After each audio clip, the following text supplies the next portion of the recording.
Hey guys, this is Shaft, and basically this is my first political video, so hopefully you guys will like it. But I want to talk about libertarianism today. In fact, I want to talk about libertarianism while demonstrating libertarian ideals. There was a conversation on Facebook over the last couple of days that started off with people talking about government shutdown, etc., etc. Well, to me, this is a perfect demonstration of libertarian ideals. Now, it's not a perfect libertarian system, and the fact that, they're kind of holding us hostage, but without getting into the details of that, I want to talk about how this relates to libertarian ideals.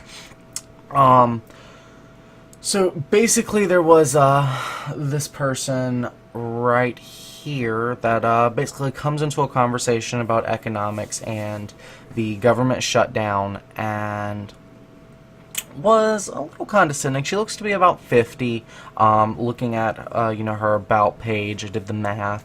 And she says, I really couldn't stand to read it all, but it amused me on a high level to see young folks debating the history of how things got as they are.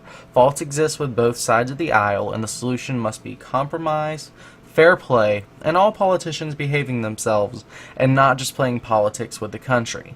It looks a lot different than the idealist views presented when you've seen decades of the build-up firsthand. Okay. Now, I can understand some of the points she's trying to make here, especially from a debate perspective. My problem with some of her points is that A, she couldn't stand to read it all, which means she's not really working with all the facts, which means she didn't read, everything presented. She's not responding fully, so she doesn't really know what people are putting forth. So when she calls people idealists, that's slightly insulting, but it's no problem, because when you're a libertarian, you're all about natural rights and non-initiation of force. So even though I felt insulted, I don't know that she meant it that way, so I'm just going to respond very simply and just kind of joking, playing it off. My response, of course, is I really hope I didn't just get called an idealist when my best proposal to fix the system is to burn the whole thing to the ground. Smiley face. Very, very cheerful. Just the basic model here is simplify, challenge, substantiate. So when I was presented with, a circumstance that wasn't really debate in nature, more social, kind of just a statement being thrown out there from her, talking about, libertarianism being idealist, etc., etc. So that's my response to that. Her response, of course, is taking that as a sarcastic rant, Malcolm, which is my actual name, but I go by Shaft. She says, understandable as the sentiment is, it isn't really a practical alternative. So she just is kind of throwing around adjectives, which adjectives are not proof. That's an ad hominem against the argument. So without substantiation, well, we're going back to the model. Simplify, simple statement. Challenge, this is her challenge, and now I'm going to substantiate with evidence. So the burden of proof is on me. And hence my reason for the long-winded post that's going to follow. But this is where we're going to explore some of these libertarian beliefs and how it relates to modern-day society. So hopefully, by the end of this, we'll have a... Well, I've obviously, provided a response here, but the next step after, I substantiate my argument for her is to either refute it with real evidence after reading my entire argument. For instance, I really couldn't stand to read it all, would no longer apply when having so much evidence presented before you. So much evidence, commentary from real historical figures, as well as the histories themselves. So now I'm going to go into that post on why libertarianism was A, what our country was founded on, but B, great for modern day societies, why it would work even better today than it did in 1776. So here we go. Not at all. That was not a sarcastic rant. As John pointed out, John, by the way, is this guy right here, We were talking about John D'Angelo, federal government pays for... oh, no. My response when I came into this thread was, who needs a federal government? Let the free market reign. There was some stuff above here. John D'Angelo, federal government pays for 35 to 50% of every state's budget. My response to him. John, sounds like states are going to be forced to cut spending. This can only be a good thing. Currently, with inflation as a hidden tax, we are producing things for people who don't need them at the expense of the debt of our children. Please take a look at the economics equation and tell me how it is feasible. P equals P plus I. That is principal equals principal plus the interest on that principal. If our government asks the Fed, a non-government, privately owned corporation, for $100,000 to be printed, we must pay back $110,000. But if all money is issued by the Fed, where does the extra $10,000 come from? This is why inflation is rampant. We print money into circulation to pay off that debt, thereby generating more interest, more inflation, and more debt. It isn't us who will have to pay that debt, it's future generations, as inflation rises higher and higher. A crash was inevitable. Get the government out of the free market. Stop subsidizing corn. Stop paying taxes. Stop paying states, rather, to adopt favorable policies in accordance with the original amendment, and stop shipping 50% of our tax dollars for poverty and homelessness overseas when we still have the same problems in places like Detroit. Let the market balance itself. And then, I actually was the one who brought idealism into this conversation, which is why I bring this up as well. There was another party at Jenna, who was an idealist. I like that. Unfortunately, she was wrong. Her statement was she could have gone on and on, but she's made a point. There's enough unnecessary spending that it could be eliminated to avoid a default. The U.S. won't default with or without raising the debt ceiling. Guaranteed.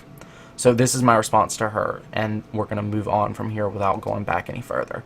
At Jenna, you're an idealist. I like that. Unfortunately, you're wrong. At this stage in the game, the government cannot budget its spending to stay under the daily, weekly, monthly, yearly revenue it collects. By the way, that's a quote she stated above. Because the revenue it collects is less than the interest accrued, we can't afford to pay back the interest, much less even consider paying the principal on what we've already spent. This isn't even factoring in new spending. John D'Angelo, inflation is down. At John, that's not true. To say that inflation is down is not to say that money is of more value today than yesterday. It simply means the debt isn't climbing as quickly as it had been, but it's still going up. That's an Orwellian word game. Here is real data. $1,000 in 1980 has the same buying power. By the way, buying power is a purchasing thing. So take a bundle of goods in 1970. Say it has 3 apples, 4 bananas. To buy that same bundle, that same purchasing power, with $1, say that would cost $1 in 1970, what would it cost today? This is the same kind of comparison. So $1,000 in 1980 has the same buying power as $2,838.31 in 2013. In 2012, it would have had $2,786.33. 2011, so on and so forth. You can see the data. You can clearly see that the debt on currency issued is still rising. In fact, take a look at this next graph, which shows the value of the dollar, which had remained stable before this from 1913 till now. 1913 is the year the Fed was created, and we began issuing dollars as we know them today. Here's that chart for those of you interested.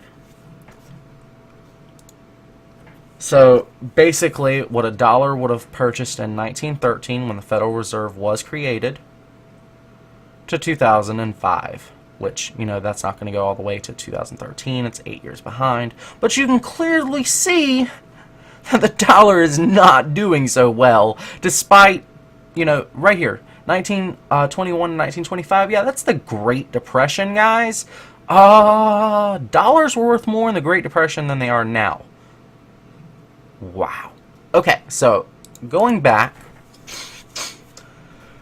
here's John D'Angelo. He was basically wrapping up his argument. We were done here. Like, this was over until this other person comes in. But that's fine. I love debating. I love talking about these issues, so it's great. Anyways, John D'Angelo. The U.S. Supreme Court says otherwise. Yes, I know judicial review isn't in the Constitution, but John Marshall disagrees. I love arguing with libertarians. You guys are at least pretty smart. Crazy, but smart. Up to this point, I'd never mentioned being a libertarian. He was able to tell that from my arguments. Props to John. Anyways, LOL, I guess I revealed my cards. Yeah, John Marshall would definitely disagree, him being a Federalist responsible for promoting the Supreme Court, which was nothing in his day, to the giant Federalist corporate entity that it is today. Wrapping it up, fun, games, whatever. And then here comes Miss Anne. I really couldn't stand to read it all, but it amused me on a level to see young folks debating the history, so on and so forth. I've read that to you already. Anyways, I hope I didn't get called an idealist. She thought I was sarcastic, etc., etc. Now we're to the core argument. So you guys are caught up in all the background. Here's the real deal. Taking that as a sarcastic rant, Malcolm, understandable as the sentiment is, it isn't really a practical alternative. That is, libertarianism is not a practical alternative. Not at all, Anne. As John pointed out, I'm a libertarian, which means I'm less sentiment and more philosophy. As a general rule, I'm more in favor of no government than big government. And decades of political scientists, not all political scientists, but a good percentage of them, some of which are listed in the footnotes of this comment, by the way, would disagree. Give Ron Paul and Rand Paul a good look up as well. Then I'll quote Wikipedia. Libertarianism is a set of related political philosophies that uphold liberty as the highest political end. This includes emphasis on the primacy of individual liberty, political freedom, and voluntary association. It is the antonym to authoritarianism. Different schools of libertarianism disagree over whether the state should exist, and if so, to what extent. While monarchists propose a state limited in scope to preventing aggression, theft, breach of contract, and fraud, anarchists advocate its complete elimination as a political system. While certain libertarian currents are supportive of laissez-faire capitalism and private property rights, such as in land and natural resources, see right libertarianism, others reject capitalism and private ownership of the means of production instead of advocating their common or cooperative ownership and management, see libertarian socialism. In the Stanford Encyclopedia of Philosophy, libertarianism is defined as the moral view that agents initially fully own themselves and have certain moral powers to acquire property rights in external things. Libertarian philosopher Roderick Long defines libertarianism as any political position that advocates a radical redistribution of power from the coercive state to voluntary associations of free individuals, whether voluntary association takes the form of the free market or of communal co-ops. The U.S. Libertarian Party promotes individual sovereignty and seeks an end to coercion, advocating a government that is limited to protecting individuals from the initiation of force. And then I go back to my argument, because that was just a quote from Wikipedia. In other words, I would agree with you that faults exist on both sides of the aisle, either party, but disagree in that I believe it is the nature of a federalist government that creates those faults, and not individuals acting out. I believe that the systems created in 1871 and solidified in 1913 expressly act against principles this nation was founded on, and as such I believe in a return to certain principles that our forefathers advocated.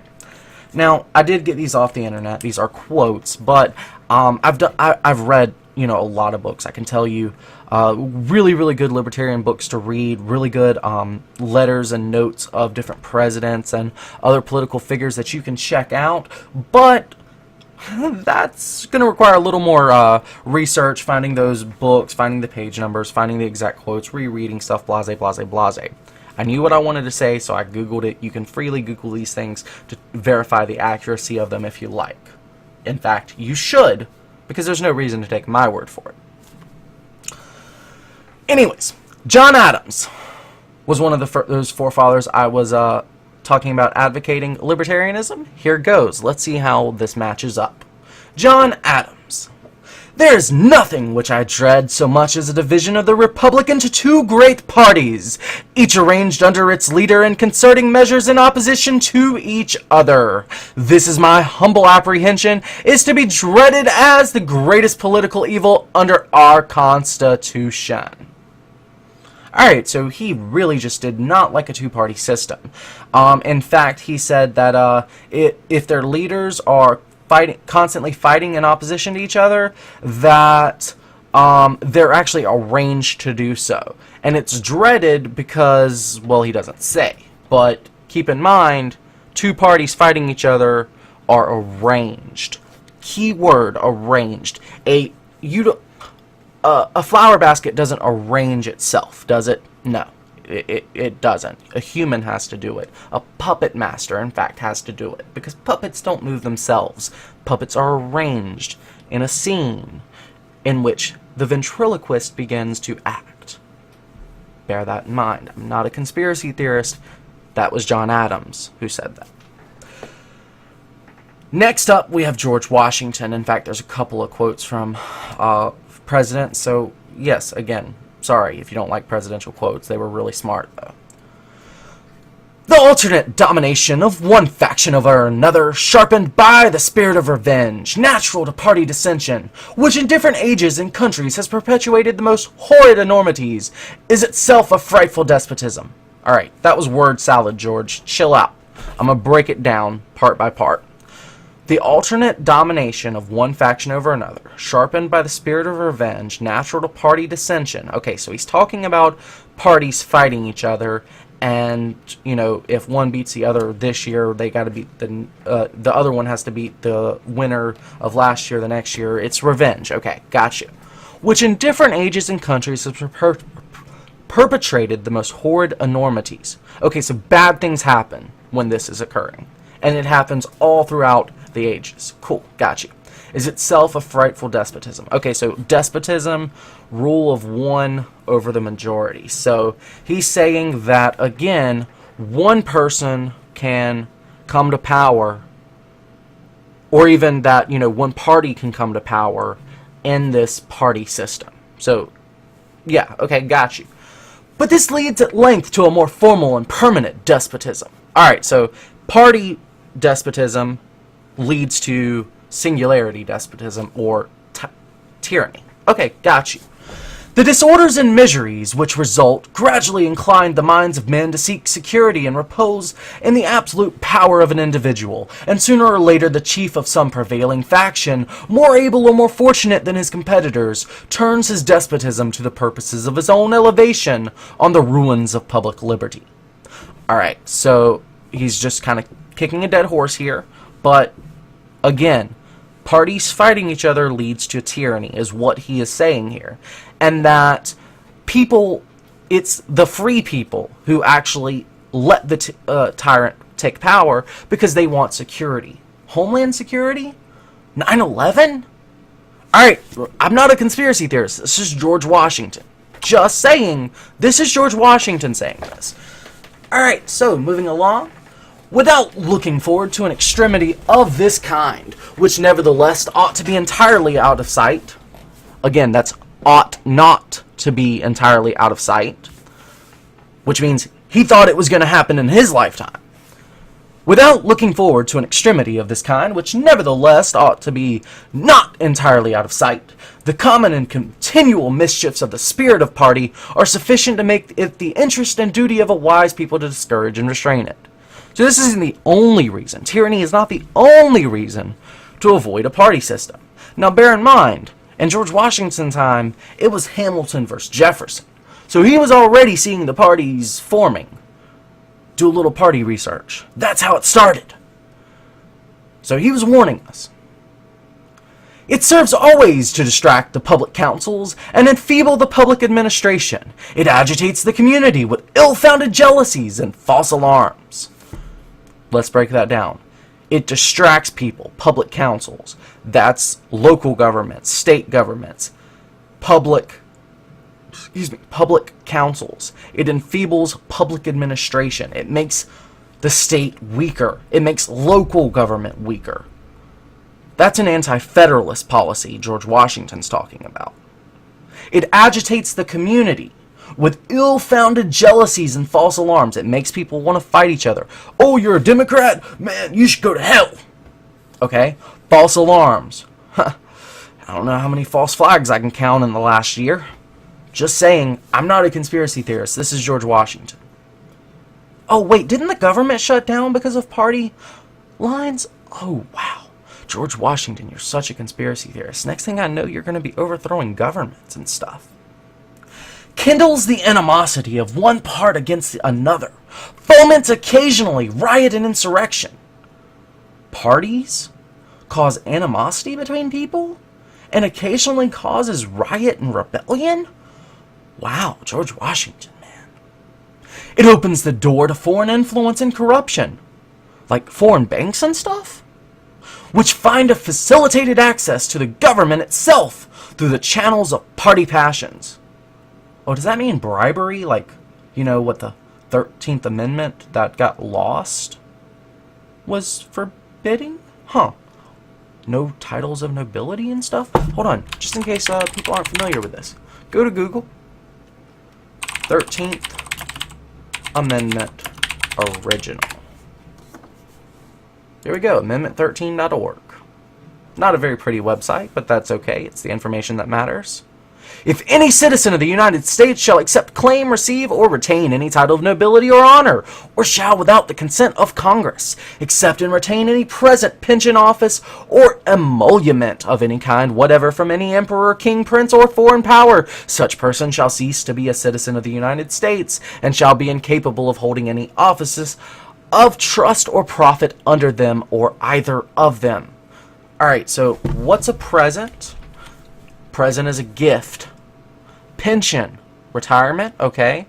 Office, so you can't be a senator here and a senator in Iraq. Got you. Emolument. Let's look this word up. What's an emolument? Dictionary.com.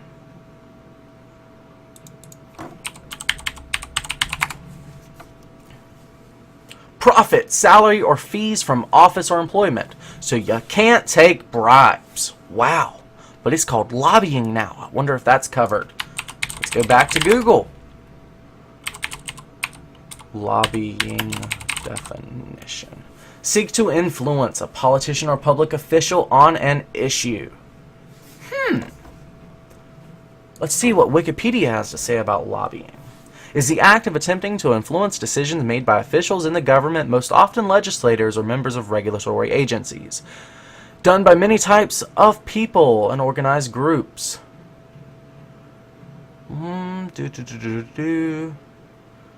So yeah, I mean, I can't find the evidence right here simply because I feel like a average person can see how they're going to influence that decision. But dictionary definitions, lobbying is a form of advocacy with the intention of influencing decisions made by the government by individuals or more usually by lobby groups. It includes all attempts to influence legislators and officials, whether by other legislators, constituents, or organized groups. Okay, so they don't want to say money in this article, but okay, let's face it. 13th Amendment, yeah, there's a reason that thing disappeared. Okay, so moving on. Where were we? Okay, so he's talking about which find a facilitated access to the government itself through the channels of party passions. Thus, the policy and the will of one country are subjected to the policy and will of another. There is an opinion that parties in free countries are useful checks upon the administration of the government. That's what most people today will tell you. That two-party systems and, two-party systems like ours are good because we need checks and balances. But 17-party systems like in Iraq are bad because... Let's go back, George Washington. There is an opinion that parties in free countries are useful checks upon the administration of the government and serve to keep alive the spirit of liberty. This, within certain limits, is probably true, and in governments of a monarchical caste, patriotism may look with indulgence, if not with favor, upon the spirit of party. So, it's probably true, and especially in a monarchy when there's a king, patriots, those who want liberties and want to keep the spirit of liberty alive, can look with indulgence. I mean, okay, we can let that happen. If not favor, I want it. They don't want it, but alright, I can let that happen upon the spirit of party. But in those of the popular character, in governments purely elective, it is a spirit not to be encouraged. By the way, guys, we are a republic, not a democracy. Therefore, we have an electorate, which it means all our people are elected, which means in those of the popular character, in governments purely elective, he's talking about us, it is a spirit not to be encouraged. That means the party of spirit, the spirit of party, is not to be encouraged. Get it? No parties! Okay, just want to get that through. From their natural tendency, it is a certain that there will always be enough of that spirit for every salutary purpose. And there being constant danger of excess, the effort ought to be, by force of public opinion, to mitigate and assuage it. A fire not to be quenched, it demands a uniform vigilance to prevent its bursting into flame, lest instead of warming, it should consume. So basically saying, yeah, okay, parties of special interest are cool. Like, you know, if you're a black guy and you want to go hang out with other black guys and talk about black guy related stuff, alright, that's cool. If you're a gamer and you want to go hang out with gamers and talk about gamer related stuff and, you know, say better internet would help your gamer, so you're trying to form a party so that politicians know that, hey, better internet's something some voters are concerned about. Alright, that's cool. In name, salutary, you know, warm yourself by that fire. But when every decision is towing the party line, he says, a fire not to be quenched, it demands a uniform vigilance to prevent its bursting into a flame, lest instead of warming it should consume.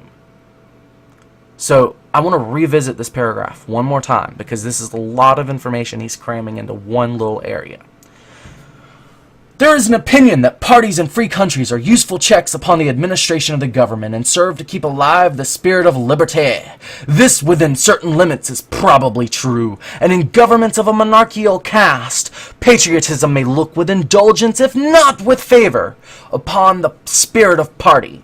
But in those of the popular character and governments purely elective, it is a spirit not to be encouraged. From their natural tendency, it is certain that there will always be enough of that spirit for every salutary purpose.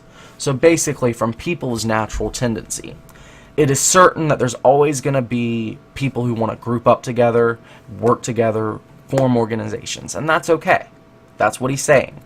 But there is a constant danger of excess. So the effort ought to be, by force of the public, by everyone working together, to mitigate the influence of these groups. Don't let them get too big, is what he's saying. I need a sip of soda. Give me just a second.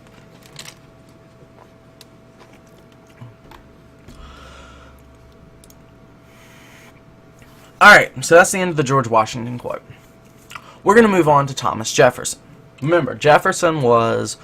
Basically, you had the Jeffersonians and the Hamiltonians at the onset. George Washington was kind of the commander-in-chief, later to become president. Jefferson wanted small agriculture-based, state-oriented America.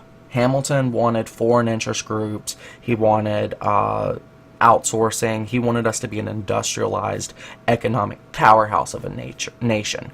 Basically, Jefferson would have had us not even in the market. So there was some party lines kind of already forming in George Washington's day, so that's kind of why you see him talking about that there, but also because it's an important issue, and it even just goes through the ages right into our modern day. It's amazing. It gives me chills to listen to these guys talk and hear them talking about today 300 years ago. Well, 240, 230, 250. I mean, a lot of these quotes are through the decades of their lives. But anyways, Thomas Jefferson. I sincerely believe that banking institutions are more dangerous to our liberties than standing armies. The issuing power should be taken from the banks and restored to the people, to whom it properly belongs. So basically, he says that currency should be issued by the people, and that banks are scary. Alright, cool.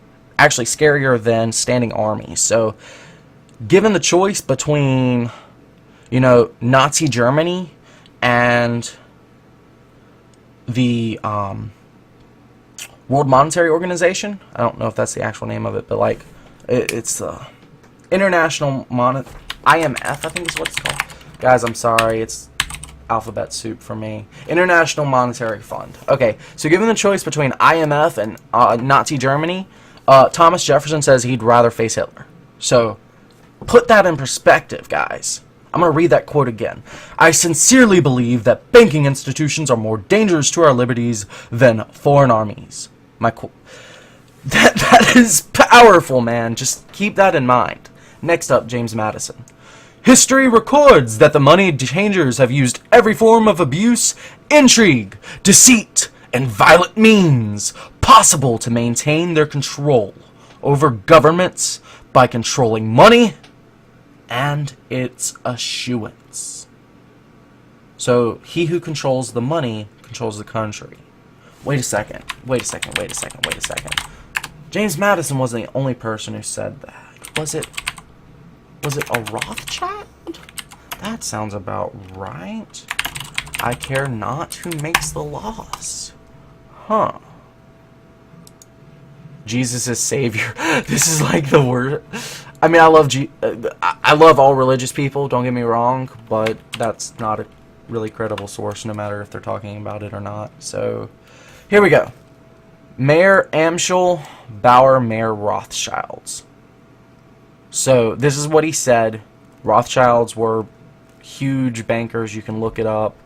Let me issue and control a nation's money, and I care not who makes its laws. Compare that to this quote by James Madison.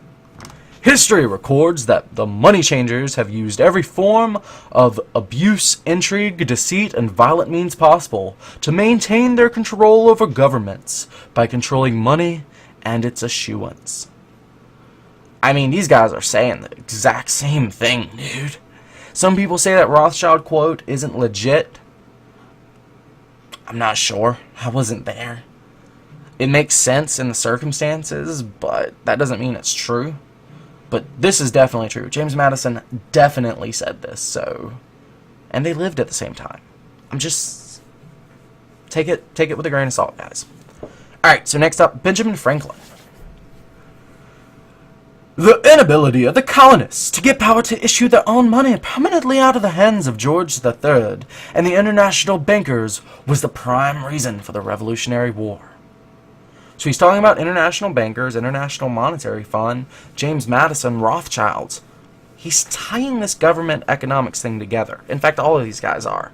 In fact, they're saying it wasn't taxation without representation. It wasn't even the British coming for the guns that made the Revolutionary War happen. It was the Stamp Act. It was...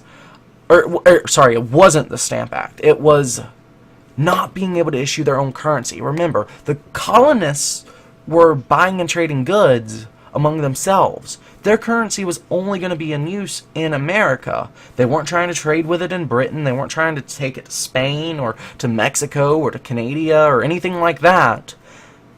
They were just trying to trade among themselves. It had value to them. The idea of barter is that I have corn. I have a surplus of corn. I have more corn than I can eat. And it's going to rot in my fields if I don't find something to do with it. Sure, I could try to turn it into gasoline, make it ethanol or whatever. But, I mean, I'm not a scientist. Maybe I don't know how to do that. Maybe I don't have the equipment to do that. But, maybe I know a scientist. And, he can make real cheap gasoline out of his garbage. So, I give him my excess corn so he can feed his family. He gives me gasoline. It benefits me greatly because I couldn't use that corn anyway. Benefits him because, he throws his garbage away every day. So that doesn't hurt him to give me gasoline, but he's able to feed his family off it. So it works for everybody. It has value to me. It has value to him. Therefore, why should we not trade? Well, if we add in a third system there, a third party, like, say I give you a paper towel, and that's going to retain the value of my corn. Say it's 6 bundles of corn, and he gives me a gallon of gasoline for my 6 bundles of corn. Well, if I give him that amount of paper towels, it therefore holds the value. That is the value of currency. So, if we're trading, bartering items, corn for gas, it's legit. It's okay. Even Britain can't yell at us. But as soon as we introduce a means of retaining the value so we don't have to, carry all our corn to market to try to sell it, or all our garbage to market so we can convert it into gasoline, we're using this means of exchange that's not even produced by the government or doesn't have to be. Well, therefore, they want to tax it. It's at that point that they start trying to take over. And Benjamin Franklin is saying here that them trying to take over that currency was the prime reason for the war. Wow. Profound. Okay, next up we've got 2 quotes by Thomas Jefferson. If the American people ever allow private banks to control the issue of their currency, first by inflation, then by deflation, the banks and the corporations which grew up around them will deprive the people of all property until their children wake up homeless on the continent their fathers conquered. Well, there's definitely homelessness in America. So there are children waking up homeless on the continent their fathers conquered. I like that he used the word conquered, by the way, because I hate what we did to the Native Americans. It wasn't expansion, it was conquer. At least he acknowledges that.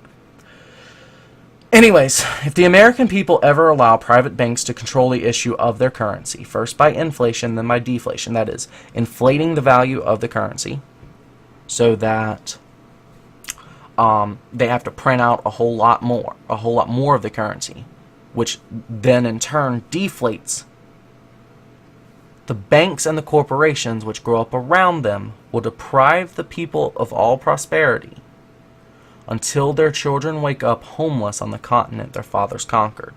So when a bank forms and starts issuing currency, first by inflating that currency, and then by deflating it, as we've discussed countless times throughout this presentation, I won't go through it again, the corporations will grow up around the banks, because the banks will lend out money to the corporations, which means corporations can come together and have money to play around with, which we're going to talk about why corporations are bad in a second. But they're going to deprive people of property. Well, people foreclose on houses all the time. People have their cars repoed all the times.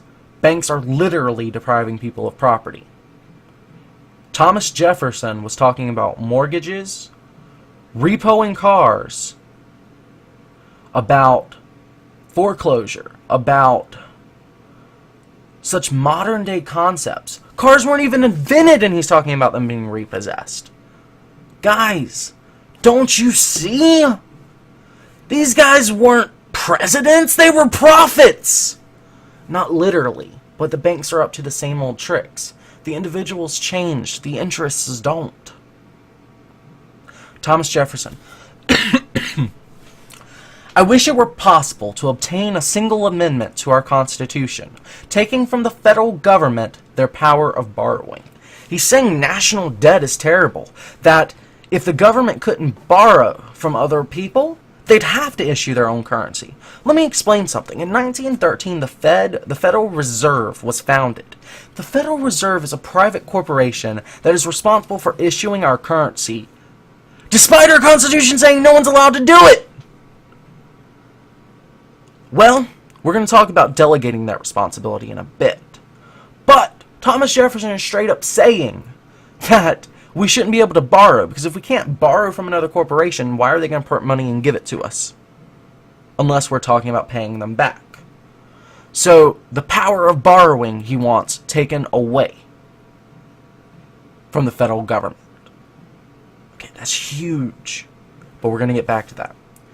Next up is Andrew Jackson, who is famous for his final words being, I defeated the banks. Really interesting figure. Definitely check him out. Ignore the Trail of Tears stuff because that's sad and I want him to be a hero. No, actually, it was racist as hell, but Constitution says all free men, all men should be free, but I think they just meant white men, but hopefully, everybody deserves to be free. So we should all work together. That's my opinion. But anyways, Andrew Jackson. The bold effort the present central bank has made to control the government are but premonitions of the fate that await the American people should they be deluded into a perpetuation of this institution or the establishment of another like it. He's talking about the Second National Bank. Here, let me pull up some Google articles again. Andrew Jackson Bank. Alright, so it's the second bank of the United States. A national bank had been first created by George Washington and Alexander Hamilton in 1791 to serve as a central repository for federal funds. The second bank of the but they failed to renew the charter, by the way. It wasn't that it failed, it's just that George Washington and them all decided that they needed to renew the charter.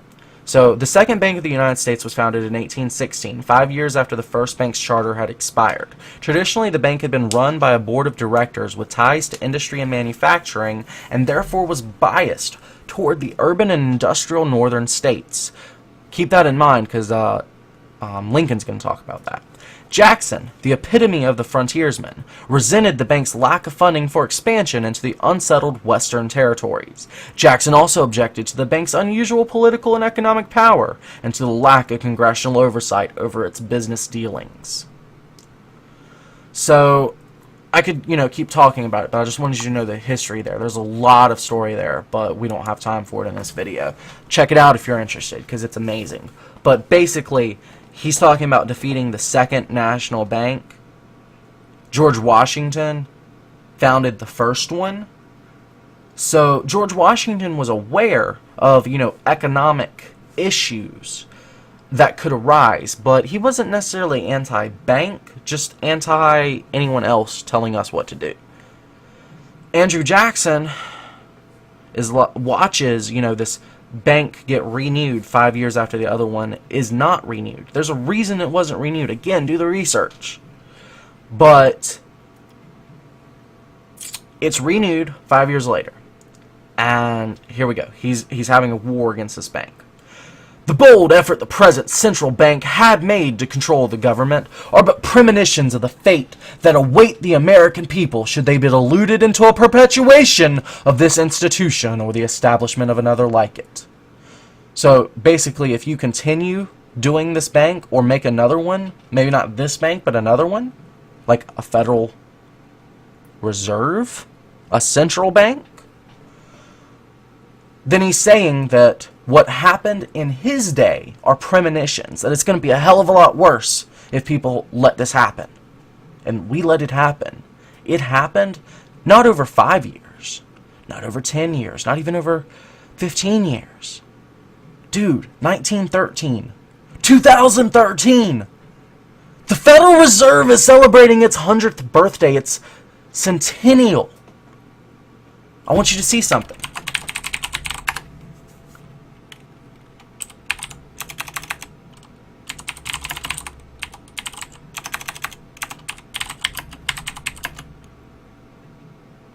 Okay, sorry, I gotta think of how to search for this.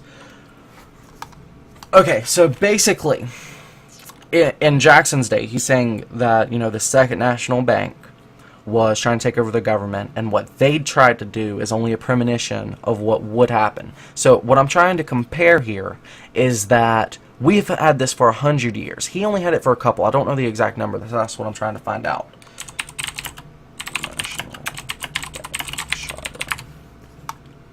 Okay, Second Bank of the United States. Cool. Here we go. It's a 20-year charter.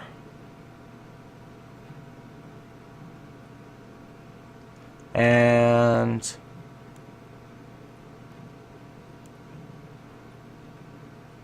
yep, so it closed in 1936 when they failed to recharter it. So basically, it lasted 20 years. So for 1/5 of the time, ours has lasted 5 times longer than this. Premonitions. Well, what was happening in Andrew Jackson's day? Let's go back to that Wikipedia article.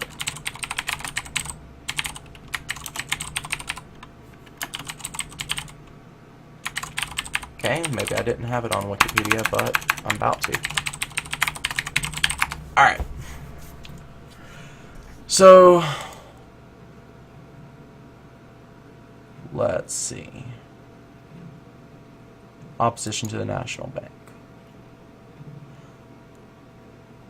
In Jackson's veto message, the bank needed to be abolished because. So these are basically his 6 premonitions. It concentrated the nation's financial strength in a single institution. Yeah, 1% of The population control 50% of the wealth. Okay. Single institution. Gotcha. It exposed the government to control by foreign interests. Yeah, okay. Served mainly to make the rich richer. Just covered that one. It exercised too much control over members of Congress. Lobbying. It favored northeastern states over southern and western states. Well, that's going to be true in Lincoln's day. I'm not too sure about today, but it'd be interesting to research. Banks are controlled by a few select families. Remember those Rothschilds I mentioned earlier? Yeah. Alright, so these are his premonitions. Just saying, compare it to today, man. It's not... Compare it to your life. Are they talking about your life, or are they talking about theirs right now? You tell me. Comment section. Love to hear it. Anyways, to the establishment of another like it. I am one of those who do not believe that a national debt is a national blessing. Remember we were talking about the power of borrowing earlier? But rather a curse to a republic, inasmuch as it is calculated to raise around the administration a moneyed aristocracy, dangerous to the liberties of the country. Every man is equally entitled to protection by law. But when the laws undertakes to add artificial distinctions, to grant titles, gratuities, and exclusive privileges, to make the rich richer and the potent more powerful, the humble members of society, the farmers, mechanics, and laborers, who have neither the time nor the means of securing the favors to themselves, have a right to complain of the injustice of their government. So basically he's talking about lobbying. When rich people can, through gratuities, basically through paying people, granting titles and exclusive privileges to lawmakers, they're lobbying them. And that makes the rich richer because they can afford to lobby them. It makes those who are already powerful enough to do it stronger. And the humble members of society, farmers, mechanics, laborers, you and me, who don't have time and don't have the money to lobby, have a right to complain of the injustice of their government. So it's unjust for the government to do that. He's clearly against it. Gentlemen, I have had men watching you for a long time, and I am convinced that you have used the funds of the bank to speculate in the breadstuffs of the country. So what he's saying is, these people are using their company, the bank. They're using funds from the private company, this is called embezzlement, to fund other services. They're speculating. That means maybe it doesn't say what they're speculating in, but basically, if you buy a house, renovate it, and sell it for a profit, you speculated. So, they're doing some kind of speculation. And he continues to say, when you won, you divided the profits amongst you. So they were embezzling the money and at no risk to themselves, then splitting the profits. They had nothing to lose. And when you lost, you charged it to the bank. That's why they had nothing to lose, because it was charged to the bank. They would replace the money once they embezzled it and then got a return on it. They'd replace the money and then split the profits. Profit being the key word here, not the principal. So they'll split the profits amongst themselves. The bank's not losing money. However, they're getting richer, and they're already pretty rich. They're the head of the bank. So you don't give a poor guy title to the head of the bank. There's a reason he's poor. I mean, I'm poor. I'm not trying to knock poor people, but we shouldn't be the head of a bank, man. So, yeah. He says, when you won, you divided the profits amongst you, and when you lost, you charged it to the bank. So, we have a bank crisis. The bank bailouts. Tell me what that was about. Huh. Let's go Google that.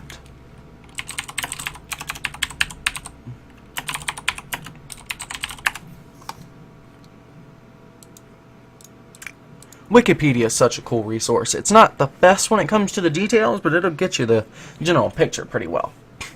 The Emergency Economic Stabilization Act of 2008, commonly referred to as a bank bailout of the U.S. financial system, is a law enacted in response to the subprime mortgage crisis, authorizing the United States Secretary of the Treasury to spend up to $700 billion to purchase distressed assets, especially mortgage-backed securities, and supply cash directly to banks.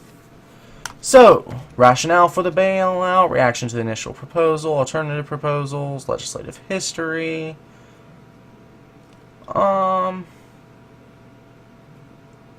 Let's just check out the subprime mortgage crisis. The U.S. subprime mortgage crisis was a set of events and conditions that led to financial crises and subsequent recession that began in 2008. It was characterized by a rise in subprime mortgage delinquencies and foreclosures.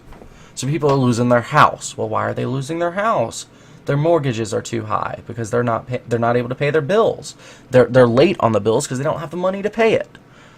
So that we can definitely put that in towards inflation, which I'm throwing at the bank. So they're creating a problem, waiting for people to react, and then they are taking away your house. So isn't that what they were talking about? First by inflation, then by deflation, inflating the currency, giving people credit cards so that they're willing to buy more stuff, and then when it comes time to pay, the interest rates skyrocket. That's what they're talking about. First by inflation, by making it seem like there's a lot more money and a lot more economically stable than something actually is. This is what we call a bubble or a bull market. And then the bubble pops. It becomes a bear market. And that's what happened. People weren't able to pay their mortgages because they thought the economy was great. Why did they think the economy was great? Because that's what the economists were telling them. I mean, there's a later quote here that says that the common man cannot be educated of all the facts. All the common men cannot be educated of all the facts at any given time. I'm paraphrasing here. But that's not a problem, is what it comes down to. So the common man, can't know all this economic stuff. If every person knew, like, the free market, then everyone would be rich, which means it's like socialism. We all have the same amount of money because it's equally divided. So there's going to be people who are great at economics, and economics is fine if it's moderated. So, but here we have a case of inflation, deflation. This is literally what they were talking about earlier.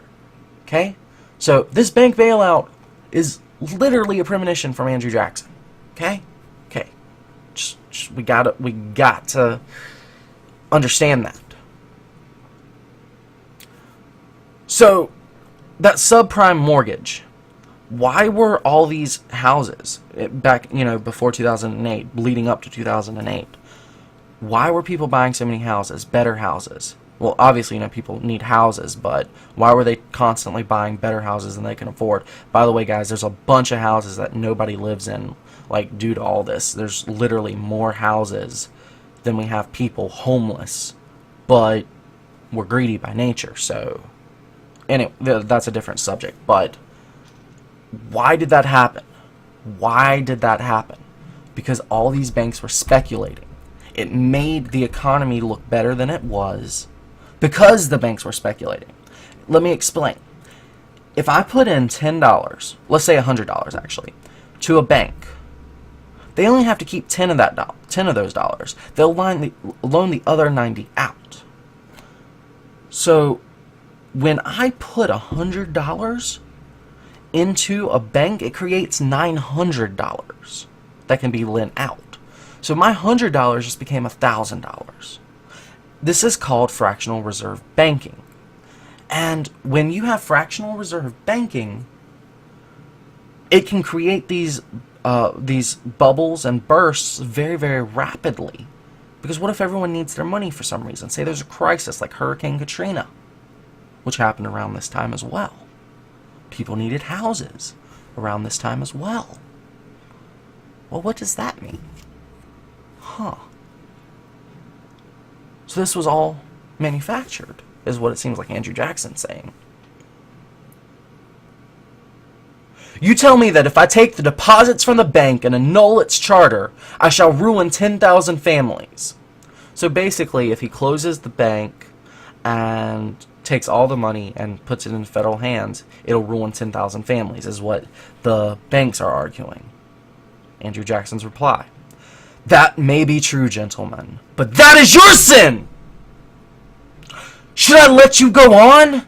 You will ruin 50,000 families, and that would be my sin! Andrew Jackson was a psychopath, by the way. You are a den of vipers and thieves. If Congress has the right under the Constitution to issue paper money, it was given to be used by themselves, not to be delegated to individuals or corporations. It is to be regretted that the rich and powerful too often bend the acts of government to their selfish purposes. You are a den of vipers and thieves.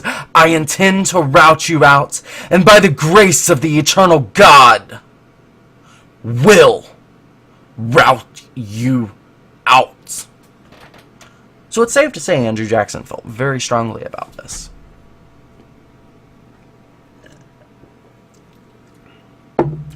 Abraham Lincoln is next up on our list.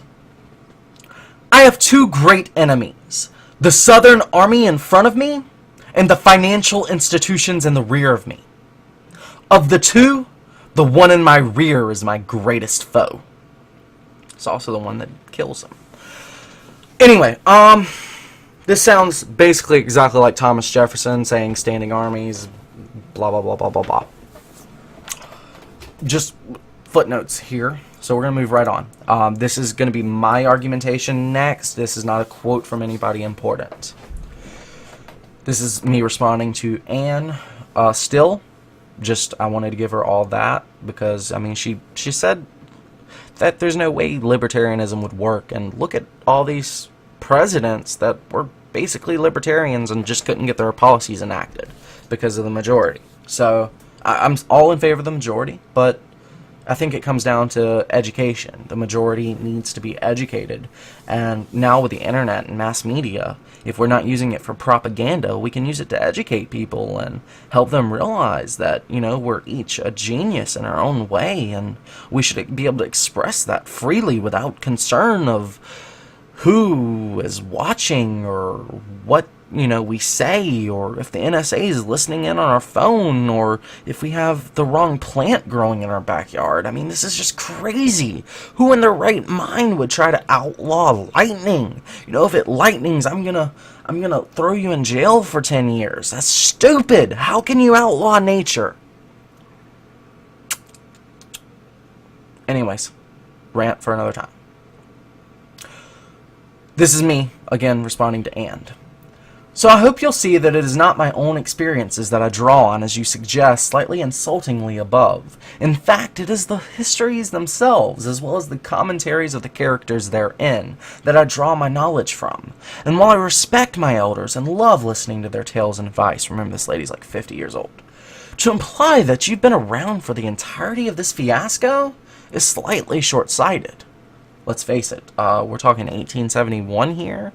Like 1786. I mean, look at some of the dates on these quotes, guys. This has happened for many, many times. And Thomas Jefferson in like 1784 was like, yeah, this has been happening for ages and civilizations past. I mean, when he says that, it seems like he's talking about the Roman Empire, the Greeks, the Persians. Like, I mean, he's talking civilizations past, not decades past, not centuries past. I mean, dude went out on a limb on that one. Anyways,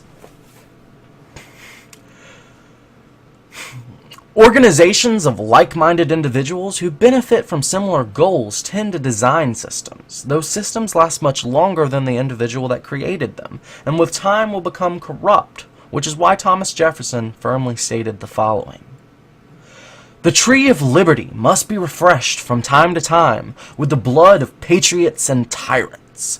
It is its natural manure. This is my commentary from me. Some regard that as a condemnation of human life. I see it as an elevation of human ideals. The full quote follows, as it is a near perfect expression of my beliefs. As well, I wish you adieu and a great night. Let the wheels of knowledge continue turning, and perhaps you will be happier to know that our youth is concerned with these things, with knowledge of self, of politics, and of economics, and are enthusiastic enough to achieve their goals. Please, in closing, ask yourself with every line of the next and all previous, if you're feeling up to the challenge, paragraph. That is, ask yourself with every line of the next paragraph, if there is a modern parallel, identify it and research it. Was coercion involved, or was it the will of an enlightened peoples? That's actually where the idea of this video came from. I wanted her to be able to convince herself that it's propaganda that is filling our minds right now. What we're being told is not true. I mean, you'll hear it in the quote. Just listen. Okay, so this is Thomas Jefferson. He's writing a letter while he's in Paris on the 13th of November, 1787, to William Stephen Smith. This is right after the Bill of Rights has been set up. This is why they're talking about the new Constitution, the second Constitution. It's what they're referring to as the Bill of Rights now. They just didn't call it that back then. I do not know whether it is yourself or Mr. Adams I am to give my thanks for the copy of the new Constitution. I beg leave through you to place them where due. It will be yet 3 weeks before I shall receive them from America. So basically he's saying to the guy he's writing that he's not sure if it's William Stephen Smith or Mr. Adams who he owes for thanks for this copy of the Constitution. Basically, I think Adams sent it to Stephen Smith, and Smith sent it to forward it to Jefferson, kind of like a bad revolutionary chainmail or something, like spam mail, something like that. No, it's a Bill of Rights, man. That's pretty cool. It will be yet 3 weeks before I shall receive them from America. There are very good articles in it. So basically, he's read it already, is what he's saying. And he likes some of it. And very bad.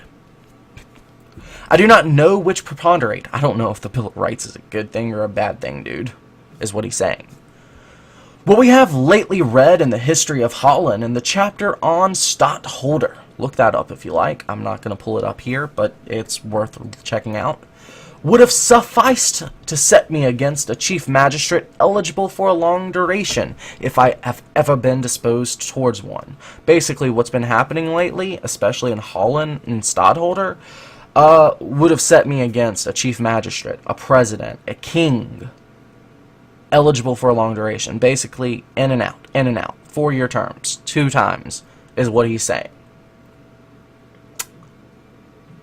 And what we have always read of the elections of Polish kings should have forever excluded the idea of one continuable for life. Basically, Polish kings were rigging elections, and since they didn't have a limit on terms, they could basically be president for life, which is kind of a tyrant in a certain way. Wonderful is the effect of impudent and persevering lying. I feel like that's sarcasm, or at least it's worthy of wonder, as in worthy of thinking about, or filled with wonder, is the effect of impudent and persevering lying. So just believing your lie and continuing saying it over and over. It's wonderful. It amazes me. It's astonishing. I can't believe this actually works, is what he's saying. The British ministry have so long hired their gazetteers, that's newspaper reporters or modern-day television people, to repeat and model into every form lies about our being in anarchy. So basically, he's talking about propaganda, that in England, they're talking about us, the Americas being in anarchy, and they're trying to convince their people of that, and that the world has at length believed them. So not only do Britons believe it, but the world believes it. And this is 1787, that into all of America's anarchy. So basically, You know, those people who say to you as a libertarian, say to you that, you know, we need a government or else we'd all be in anarchy. He's talking directly to those people here. Wonderful is the effect of impudent and persevering lying. The British ministry have so long hired their gazetteers to repeat and model into every form lies about our being in anarchy that the world has at length believed them. Wonderful is the effect of impudent and persevering lying. So he's talking about them lying about anarchy because they overthrew the Brits. I mean, there's no clearer way. It is literally a lie that anarchy would replace government should government fall. Look at us today. There is no federal government as of the date I speak these words. This is October 9th, 2013, that I speak these words. There is no federal government. Except for, you know, Army, Navy, Air Force, NSA, FBI, CIA, ABC, ATF. Oh, wait. So basically it's just everything that benefits we the people.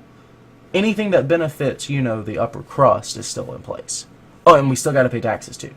Okay, so even with all this fucked up stuff, I'm sorry, there's no other way to express that. Fucked up. With realtors being out of business right now. Basically being hostages. Because they can't sell houses. Who can afford to buy a house with cash? There's a lot going on right now. People are hostages right now. Think about this, guys. Okay? There's no federal government. People are being held hostage. And there's still no anarchy. People aren't going around from town to town shooting people, raping their mothers, doing unspeakable acts. It's just not happening. Because there's a moral principle in people. People want to do the right thing. Yes, there are bad apples. There are bad apples everywhere. But that's where the citizen comes in. A free citizen. Free to act. To exert his will. The non-initiation of force. Yeah, you don't go around trying to beat people down or try to coerce them. You negotiate. But if negotiations fail and force is enacted upon you, stand your ground. So that's what our nation was founded on. The Brits came to us. We didn't go to them. Okay, back to the quote. That the world has at length believed them. The English nation has believed them. The ministers themselves have come to believe them. Wonderful is the effect of persevering and impudent lying. You have to believe your lie. Remember, most people believe what they're saying, even though it's not true. Your belief in something does not make it true. Yet where does this anarchy exist, he says. Oh, where did it ever exist except in the single instance of Massachusetts? There was a rebellion in Massachusetts, but he's going to talk about that a little bit. And can history produce an instance of a rebellion so honorably conducted? Check it out. Do the research. I say nothing of its motives. They were founded in ignorance, not wickedness. We talked about this earlier. They were founded in ignorance, not wickedness. All the people cannot be informed all the time. God forbid we should ever be 20 years without such a rebellion. He just said this rebellion was a good thing. This rebellion just caused the Bill of Rights to happen. That's why he opened with that in this letter. Because the Massachusetts insurrection? Yeah, that caused the Bill of Rights, man. It addressed some issues. It's how the political process was improved. The people cannot be all and always well informed. The part which is wrong will be discontented in proportion to the importance of the facts they misconceive. So basically, the part which is wrong will be discontented. So the people who don't actually... So basically, this is a little bit of propaganda. He's calling the people from Massachusetts wrong, but that it's okay that they were wrong. But he says the part which is wrong, the part of the population which is wrong and has these not correct beliefs, will be discontented in proportion to the importance of the facts they misconceive. So they're going to be unhappy in proportion to how important things are. So if it's a life-threatening importance, they're going to be really pissed off. If it's something minor, no big deal. So he then continues to say, if they remain quiet under such misconceptions, it is a lethargy, the forerunner of death to the public liberty. So he's basically saying, if you are unhappy, you should not question whether you're right to be unhappy or if your belief is true. You should act on that and find out later. Again, if they remain quiet under such misconceptions, it is a lethargy, the forerunner of death to the public liberty. Okay? So he's basically saying that take care of the big issues with the government, make sure people can feed themselves, make sure they've got houses, small government, and educate people, inform them, let them know what's happening so that they don't have misconceptions. And if you get lazy and they start forming them, then it's your own damn fault. That's what he's saying. That's not my words. This is Thomas Jefferson. We have had 13 states independent 11 years. There has been one rebellion. That comes to one rebellion in a century and a half for each state. What country ever existed a century and a half without a rebellion? What he did there was multiply 13 and 11.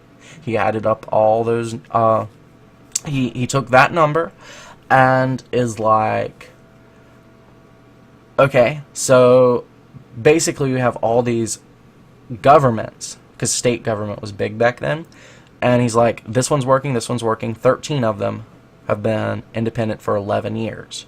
So he's calling each of them their own government, a state government.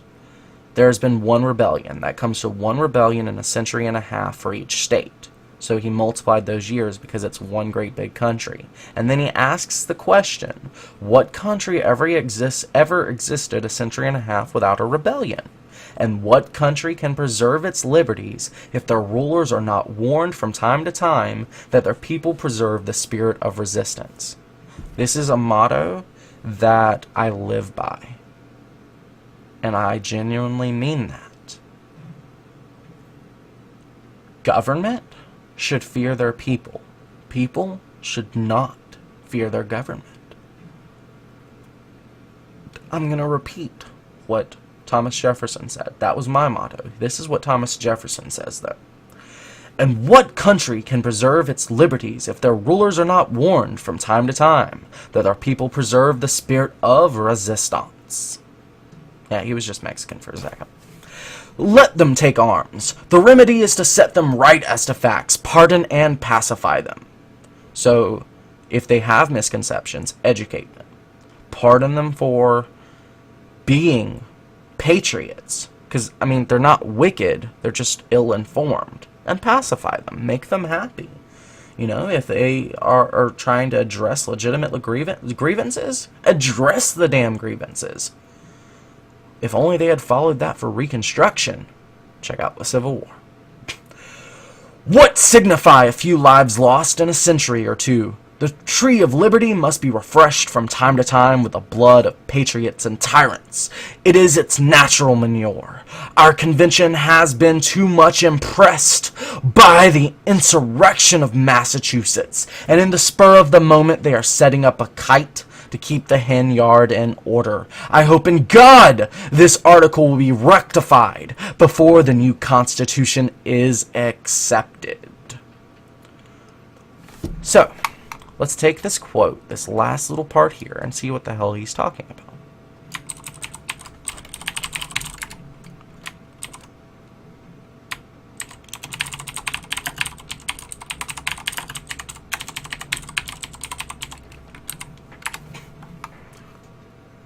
So this is Shays' Rebellion that they're talking about. Shays' Rebellion was an armed uprising that took place in central and western Massachusetts in 1786 and 1787. The rebellion was named after Daniel Shays, a veteran of the American Revolutionary War and one of the rebel leaders. Background.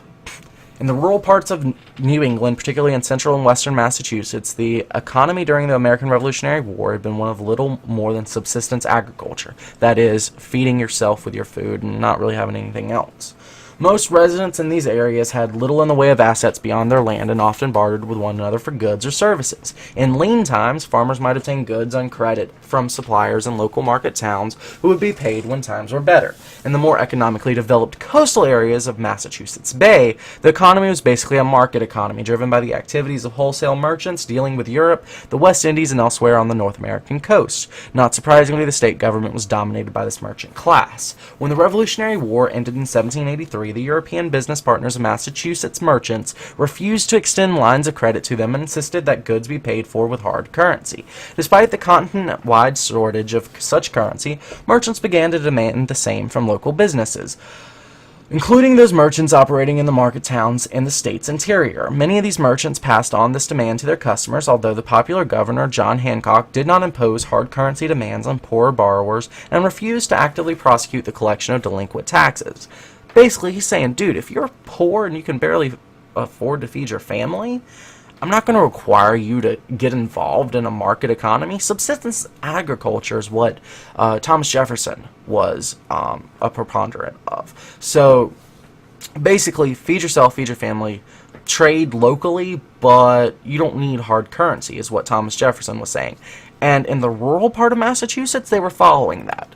The Bay, on the other hand, had switched to what we have now, a market economy, where you have to have hard currency because you can't carry everything you own to try to sell it. You use, or try to barter with it, rather, to a market. You go to a market, you have to have currency, hard currency. So, not only did John Hancock not impose hard currency demands on the poor borrowers, he refused to actively prosecute the collection of delinquent taxes. So, if you couldn't pay taxes, that was okay. Because he's not going to prosecute you. Sure, if you can pay taxes, great, let's go ahead and do that. But times are hard, man, so we're not worried about it. We want you to survive. We're not... If the government dies, at least you're alive, right? That's the way they were looking at it. The rural farming population was generally unable to meet the demands being made by them by merchants or the civil authorities, and individuals began to lose their land and other possessions when they were unable to fulfill their debt and tax obligations. Does that sound like today? This led to strong resentments against tax collectors and the courts, IRS, Supreme Court, police, where creditors obtained and enforced judgments against debtors, and where tax collectors obtained judgments authorizing property seizures. At a meeting convened by aggrieved commoners, a farmer, Plow Jogger, encapsulated the situation. I've been greatly abused, have been obliged to do more than my part in the war, been loaded with class rates, town rates, province rates, those are taxes, continental rates, and all rates, been pulled and hauled by sheriffs, constables, and collectors, and had my cattle sold for less than they were worth. The great men are going to get all we have, and I think it is time for us to rise and put a stop to it, and have no more courts, nor sheriffs, nor collectors, nor lawyers. Guys, this isn't the first time America's been in this situation, man. So, you hear what this was about. Then they shut down the courts, had a straight-up rebellion, and, you know, all this stuff is going on.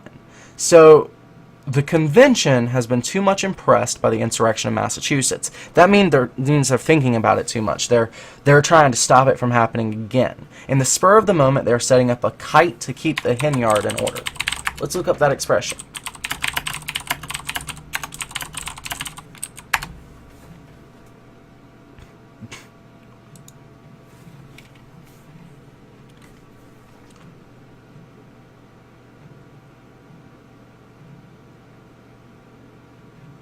Okay, so it looks like this particular one is just showing you where it's been used. It's not telling you the meaning of it,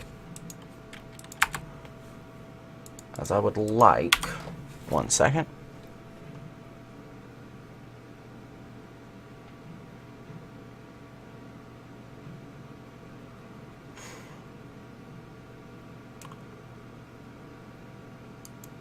Let's see what this is.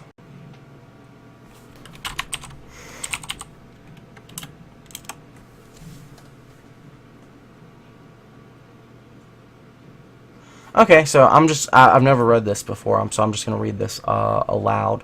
After reading Trask's article, I was reminded of a phrase Thomas Jefferson once used to describe Shays' Rebellion. In a letter to William S. Smith on November 13th, 1787, he's quoting what I just read. That's exactly what government has been doing throughout our history. The American people are the hen yard and all the manufactured crises, the rebellion of the southern states, the sinking of the Maine, the call to make the world safe for democracy, the Great Depression, Pearl Harbor, the Cold War, the Gulf of Tonkin, the war on drugs, Saddam Hussein as Hitler revisited, or the sum total of every kite the government has put up to keep us in line and suffocate our freedom. So let's find Trask's article. We'll start here. As Trask argues, Americans were suffering the natural after-effects of a long war financed by debt and inflation, and exacerbated by the continuing circulation of inconvertible paper currency. Post-war depression was a necessary period of hardship during which Americans readjusted new trade patterns, economic realities, paid debts, and repaired the damage and neglect wrought by war. Trask continues, Americans flushed with soaring hopes unleashed after the Revolution wanted to believe otherwise, but there were no political substitute for hard work, reconstruction, self-denial, and patience. Many sought political panaceas to escape economic realities. Interest groups as diverse as merchants, shipbuilders, and farmers all demanded that their respective state governments do something to ease their suffering, irrespective of the negative consequences that always accompany a government intervention in economic affairs. What they failed to account for, as Trask reminds us, was the futility of enacting mercantilist legislation within a confederated polity. They erroneously believed that only uniform laws enforced by central authority could provide the foundation of a stable economic system. Futility of enacting mercantilist legislation within a confederated polity. So confederated polity, that's the 13 states working together as the United States. Futility of enacting mercantilist legislation. So basically, Congress should not be making legislation regarding the free market, is what this Trask guy is saying. The firm League of Friendship established by the Articles of Confederation granted each individual state the power to resist efforts at consolidation by all the other states in the Confederation. Liberty was more secure and government more shackled under the Articles. Pressed from interest groups across several states for political consolidation and economic stability would need to be buttressed with more tangible evidence that consolidated authority was the nation's best interest. And so we come to the crisis event that created fear tempered by deceit. Shays' Rebellion, Shays' Uprising of Western Massachusetts farmers was in the world's Trask perpetuous rebellion that worked to the nationalists' advantage. They immediately seized upon the event and potential for similar rebellions to break out in other states. According to Trask, the nationalists claimed that the Shayites and similar groups in other states were radical inflationists, communists, and levelers out to defraud their creditors and redistribute property, instead of being what in truth they were, property-owning, anti-tax rebels who wanted to keep their farms. Wow. So, basically, with this expression that Thomas Jefferson uses, a kite and a hen yard, he's talking about false flags. He's talking about Shays' Rebellion. He's saying that, well, you have to understand what he's saying in relation to who he's speaking to. So at this time, there are nationalists, federalists, who's trying to take the 13 states and form them into one binding federalist entity like we have today. You know, people aren't like, when you're talking to someone on Skype from Holland, you're not like, hey, I'm from North Carolina. You're like, hey, I'm from the U.S. You know, people identify themselves on a macro level from their country rather than their state. Back in this day, they identified themselves as New Yorkers, North Carolinians, that sort of thing. They were not Americans in the sense that we know it. So that's a nationalist concept, America. It was the state that mattered back then. So basically what happened after Shays' Rebellion is they made the Bill of Rights to address some of those grievances, yes. But the nationalists who were trying to change the Bill of Rights, which I'm sure is what Thomas Jefferson was talking about when he said some of the bad articles, and he's not sure which preponderate, claimed that the Shayites and similar groups in other states were radical inflationists. I've been called an inflationist because I'm against the Federal Reserve. Communists. I've been called a communist. I'm not. I'm a libertarian. But I've been called a communist. I've also been called a conspiracy theorist. And levelers out to defraud their creditors and redistribute property. Well, if you tell someone today that you don't believe in paying taxes and that, you think that the debt is too high, that we should retake over printing our own currency, they'll call you a communist. They're saying you're trying to defraud the banks. If you say you can't pay your mortgage, they say it's your fault rather than the economic situation. They plant these labels on you. They do ad hominem attacks. And they even did it then, instead of being what they were in truth. Property-owning, anti-tax rebels who wanted to keep their farms. They just wanted to stay alive, man. So let's revisit this. Our convention has been too much impressed by the insurrection of Massachusetts. And in the spur of the moment, they're not thinking this through. They are setting up a kite to keep the hen yard in order. They're making a mistake. They're creating something that we don't need. Not saying the Bill of Rights wasn't a good thing, but they're saying that some of the things that have been put into the Bill of Rights will allow... Oopsie. Hold on, how did that happen?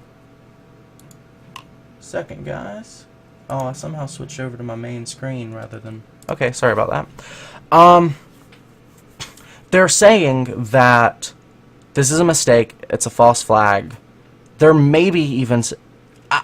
in my opinion, I feel like Thomas Jefferson is saying that Shays' Rebellion was created so that they could have stronger national laws, stronger federal laws, and start the long road to ruin. This is the footnotes of notable libertarians, seeing as she did not believe that libertarianism was a viable alternative. All these people agree, not even just our founding fathers. So basically, just wrapping all of this up, basically what Trask is saying when he's talking about this this polity, let me go through the here we go. Futility of enacting mercantilist legislation within a confederated polity. He is saying that it's futile to try to pass legislation within the whole group. It has to be done on a state level. Because the nationalists erroneously believed that only uniform laws enforced by a central authority could provide the foundation for a stable economic system. So they had to group these confederated states into one big entity. So that's how we became the United States, all lowercase, states that are united. It wasn't like all caps. If you say the United States, people think of what you see on the map today. No, it wasn't like that. When you said the United States, you rarely used that expression back in this day because you weren't an American. You were a North Carolinian. You were a Virginian. You were a Kentuckian. You know, a Georgian, a Texan. So, well, Texas actually wasn't back there. But anyways, so what happened? How did we go from confederated states to a federation where everything's united under one? And why? Because it's futile to enact mercantile legislation within confederated states. You can't concentrate wealth in a confederation of states. You can do it in a federalist state, though. Because let's go back to Shays' Law. Think about it. You've got this rural, or Shays' Rebellion, sorry. You've got this rural subsistence economy that can't really pay taxes. They're struggling to survive, but that's inevitable. They just got through a big war. It's 11 years later. It's not actually that long after the war. So people are still struggling a little bit. And you know, you can't pay taxes when you get, when only you don't make dollars. Like, if you're not receiving a wage in dollars, how can you pay taxes on those dollars? You can't pay a percentage of corn unless the person's willing to accept corn. And a lot of these people wanted currency. So they were trying to basically force people off subsistence economy and into a market economy. Well, in a market economy, it's futile to enact legislation. You need a federation. So what Thomas Jefferson is saying with this kites in the hen yard comment, it's like 9/11, Sandy Hook. You know, whether these are manufactured events or not, we each have our opinion. But whether it's manufactured or not, it's a kite in a hen yard. It's a false flag. You're using these events, these tragic events, to purport to force your view of the world onto someone else. And it's like the forefathers were talking about earlier, you know, where you have a two-party system. The leaders of that two-party system rise to power. Eventually, one of them wins, becomes a tyrant. That he becomes a tyrant and can easily consolidate all his power. Well, and what easier way to force your view of the world than to be the only guy in power? The power to tax, the power to send people to prison, the power to control people's lives. That's not right. So, whether it's manufactured or not, forcing gun control laws after Sandy Hook is exploitation. I think they're manufactured. This is not the video for that, though. There will be one, I promise. And even Thomas Jefferson saying, let's pull that page back up. Hold on.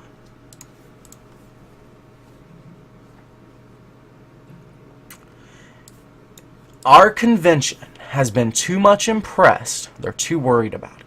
The insurrection of Massachusetts, Shays Rebellion. And in the spur of the moment, they're reacting hastily. They're panicking. They're setting up a kite.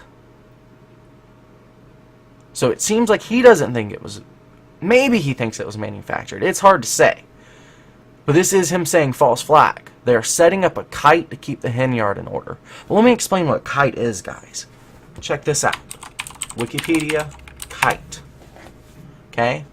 A kite is a tethered aircraft. That's not the kite we want.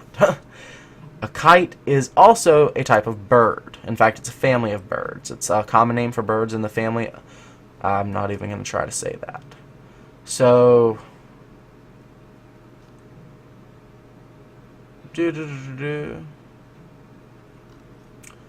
Well, let's just pick one. Black-winged kite. What do they eat?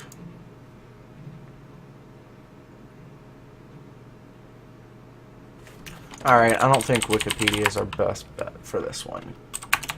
What do kites eat?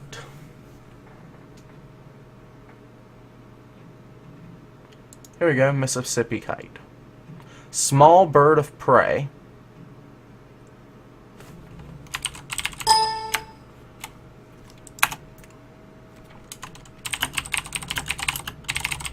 Here, much better question.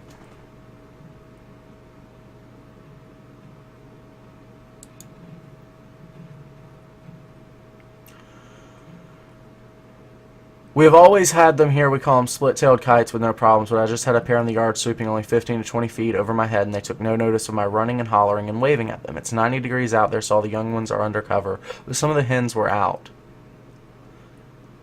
This guy says they're predators. We're probably more interested in your fuzzy butts versus big hens, but then again, there's more eating on a big bird. So he's jokingly saying fuzzy butts, saying that they want to eat your kids. That's a joke. But then he's saying, yes, kites do eat chickens. So I'd never really heard that expression. It's not really in use today. But after doing some research and realizing that, they're not talking about a kite you fly, they're talking about real birds, birds of prey that eat chickens. I've seen vultures and stuff, eat chickens. We don't have any kites around here, though, unless, that's a kite and I don't know about it. But, I'm not a biologist, guys. So, yeah, I mean, setting up a kite to watch the hen house, that's the same expression as letting a fox into the hen house. He's saying that this rebellion, whether manufactured or not, and the fact that they're trying to reform this Constitution is an issue. So let's really take a look at what the impact on the Constitution is from Shays' rebellion. Because this is actually huge, guys. Because this does lead to the Bill of Rights, yes. It leads to the Bill of Rights. Because just look at the years. This is like 1786, 1787, 1788, 1789. These are all happening within the same years. I believe the Bill of Rights was 1791. Don't quote me on that, but it all happens within like 5-10 year span of time. So it has to be on people's mind. But anyways, impact on Constitution. Thomas Jefferson, who was serving as ambassador to France at the time, that's why he was in France when he wrote that letter, refused to be alarmed by Shays' rebellion. In a letter to a friend, he argued that a little rebellion now and then is a good thing. I've quoted that already. In contrast to Jefferson's sentiments, George Washington, who had been calling for constitutional reform for many years, wrote in a letter to Henry Lee, "You talk, my good sir, of employing influence to appease the present tumults in Massachusetts. I know not where that influence is to be found, or if attainable, that it would be a proper remedy for the disorders. Influence is not government. Let us have a government by which our lives, liberties, and properties will be secured, or let us know the worst at once." So eventually, Washington and the Shaysians are kind of going to go head to head. You've got the Washingtonians versus the Shaysians, or Shayites. I'm sorry, but a lot of that is propaganda, guys. Because Washington wasn't a Federalist, but the Washingtonians were Federalists. It's a trick, a Orwellian trick, if you will. So let's check it out. The convention that met in Philadelphia was dominated by strong government advocates. Delegate Oliver Ellsworth of Connecticut argued that because the people could not be trusted. Didn't they say that about guns? Because the people could not be trusted, as exemplified by Shays' rebellion, the members of the Federal House of Representatives should be chosen by state legislatures, not by popular vote. So they don't even want you to be able to vote because of this. That's crazy. The example of Shays' rebellion may have also been influential in the addition of language to the Constitution concerning the ability of states to manage domestic violence and their ability to demand the return of individuals from other states for trial, extradition. The rebellion also played a role in the discussion of a number of the executives. While fearing tyranny, delegates of the Constitutional Convention thought that the single executive would be more effective in responding to national disturbances. Federalists cited the rebellion as an example of the Confederation government's weaknesses. That's an attack on the Confederation. They're trying to propose a federation, which is what we live under now. And it got a hell of a lot worse. So I kind of want you to ask yourself, which would you prefer, Confederation or Federation? Let's continue. Federalists cited the rebellion as an example of the Confederation government's weaknesses, while opponents such as Elbridge Gerry thought that a federal response to the rebellion would have been even worse than that of the state. Gerry, a merchant speculator and Massachusetts delegate from Essex County, was one of the few convention delegates who refused to sign the new Constitution, although his reasons for doing so did not stem from the rebellion. When the Constitution had been drafted, Massachusetts was viewed by Federalists as a state that might not ratify it, because of widespread anti-Federalist sentiment in the rural parts of the state. Remember, the rural parts were subsistence farmers. This is an attack from the market economy, from the banks essentially, from those who need hard currency, and from those who want to give out hard currency, on subsistence farmers, people who are doing what they gotta do to live, and enjoying the rest of their lives, spending time with their kids, enjoying the things that they can. The everyday common worker. Okay? In the rural parts of the state, Massachusetts Federalists, including Henry Knox, Fort Knox, by the way, were active in courting swing votes in the debates leading up to the state's ratifying convention in 1788. When the vote was taken on February 6, 1788, representatives of rural communities involved in the rebellion voted against ratification by a wide margin, but the day was carried by a coalition of merchants, urban elites, and market town leaders. The majority. Merchant class was right there, like upper middle class, basically. They weren't nobility, but America didn't have nobility. If we did, they'd have been the nobles. Urban elites, that's like the Rothschilds, the creme de la creme, and market town leaders. Market town leaders is like that one dude, the party leader. The state ratified the Constitution by a vote of 187 to 168. That's close. Historians are divided on the impact the rebellion had on the ratification debates. Robert Fear notes that major Federalist pamphleteers rarely mentioned it. Of course they didn't. They didn't want to bring attention to how they did it. A magician never tells you his tricks. He just distracts you with this over here while he's doing something with that over there. And that some anti-federalists used the fact that Massachusetts survived the rebellion as evidence that a new constitution was unnecessary. However, Leonard Richards counters that publications like the Pennsylvania Gazette explicitly tied anti-federalist opinion to the rebel cause. Calling opponents of the new Constitution Shayshites and the Federalists Washingtonians. By the way, that's a Pennsylvania Gazette. Sensationalism is rampant.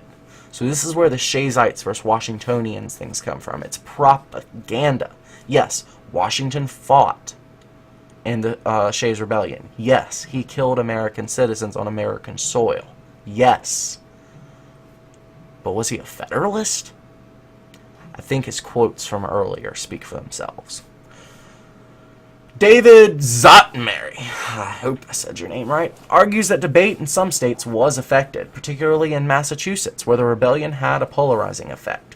Richards records Henry Jackson's observations that opposition to ratification in Massachusetts was motivated by that cursed spirit of insurgency, but that broader opposition in other states originated in other constitutional concerns expressed by Elbridge Gerry, who published a widely distributed pamphlet outlining his concerns about the vagueness of some of the powers granted in the Constitution and its lack of a Bill of Rights. The military powers enshrined in the Constitution were soon put to use by President George Washington. After the passage by the United States Congress of the Whiskey Act, protests against the taxes imposed began in western Pennsylvania. The protests escalated, and Washington led federal and state militia to put down what is now known as the Whiskey Rebellion. Like I said, he killed American citizens on American soil. But basically, this all relates to today, because, as Trask mentioned, in a Confederate state, where, the 13 states or the 50 states are a confederation, yes, things aren't going to be quite as efficient, and yes, there's going to have to be more communication between state governments, but you're almost immune to outside influence, because you'd have to literally bribe every single state to vote your way, or at least the majority. It's not going to be as easy. Like, is it easier to bribe a senator or a representative? House of Representative has a hell of a lot more people than Congress, or than the Senate. So think of it that way. Senators receive more in lobbying because they're easier to lobby. Say you have a budget of $500, and you want to give it, if you give it to 10 people, are they going to get more money than if you give it to 5 people? Of course not.